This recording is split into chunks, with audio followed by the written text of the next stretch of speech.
राजू दास जी, क्या ये मान लें, चूंकि एसआई की रिपोर्ट में क्लियर कट लिखा हुआ है औरंगजेब का नाम लेकर, क्या ये मान लें कि औरंगजेब की बर्बरता अब तो वैज्ञानिक तौर पर साबित हो गई कि हां उसने तुड़वाया था, दबवाई थी मूर्तियां? जिस प्रकार से औरंगजेब आक्रांता ने हमारे भगवान भोले के मंदिर को तोड़कर वहां पर मस्जिद का आकार उसके लोगों ने दिया, ये एएसआई रिपोर्ट में आपके सामने प्रत्यक्ष आ गया। 300 देवी देवताओं को वहां प्रतीक चिन्ह है, 34 ऐसे शिलालेख मिले हैं जो अलग अलग पद्धति भाषाओं में है। 1669 में ये तोड़ा गया और जिस प्रकार से 5000 साल पुरानी पश्चिमी दीवार ये एएसआई रिपोर्ट में बताया गया। नंबर 1, स्वाभाविक है औरंगजेब एक आक्रांता था, आक्रमणकारी था, वो एक विदेशी आक्रांता था, एक आतंकवादी था। तो आतंकवादी का क्या काम होता है? देश में दंगा फसाद करना, देश में लोगों को लड़ाना मराना, ये तो स्वाभाविक है, इसके नाते ऐसा कार्य किया। नंबर 1। नंबर 2, मैं आभार व्यक्त करता हूँ, अभी तक तो 3 मांग रहा था, मांगने का वक्त चला गया। अब हम किसी से मांगने वाले नहीं है। मांग तब रहे थे जब संविधान की नहीं चल रही थी, जब बहुसंख्यक मुस्लिम समुदाय का चल रहा था। हिंदू अल्पसंख्यक था, हिंदू अल्पसंख्यक है, हिंदू बहुसंख्यक नहीं हुआ है। शरीर जातिवादी मानसिकता हम लोग ग्रसित थे। बहुसंख्यक हिंदू समुदाय से, 1 मिनट और लूंगा, मांग कर रहा था कि आप सुलह सपाटा से मुझको दे दीजिए, लेकिन ये लोग नहीं दे रहे थे। तो अब कोर्ट का रास्ता है।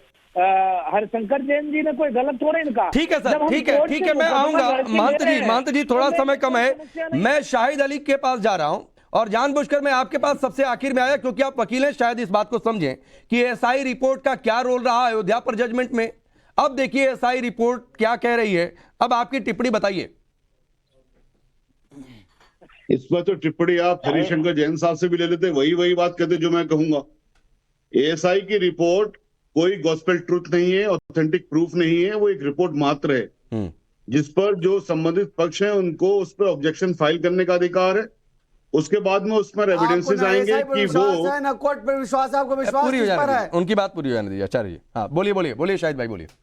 उसके बाद तमाम एविडेंसेस आएंगे, तमाम कानूनी प्रक्रिया है। चूंकि देश हमारा कानून से चलता है, तो कानूनी प्रक्रियाओं से गुजरने के बाद जब कोई चीज साबित होती है, उसके बाद में उसको कहा जाता है कि वो चीज साबित हो गई। तो आपके हिसाब से एसआई रिपोर्ट का ये प्रूफ का कोई रोल नहीं रहेगा आगे की सुनवाई में? मेरे हिसाब से एएसआई रिपोर्ट को जब तक आप सिर्फ एक रिपोर्ट कहेंगे, जब तक कि वो उसकी सत्यता साबित नहीं हो जाए।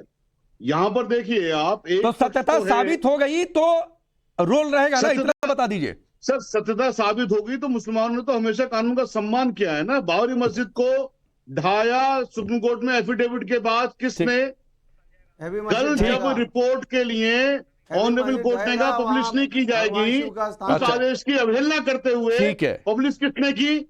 तो जो पक्ष कानून का सम्मान करता है, इतना पीस लविंग है, उस पर आप रोज लगातार निशाना लगाते हैं। नहीं, निशाना कहां लगा रहे हैं भाई? अभी कोई शाहिद अली निशाना नहीं लगा रहे हैं।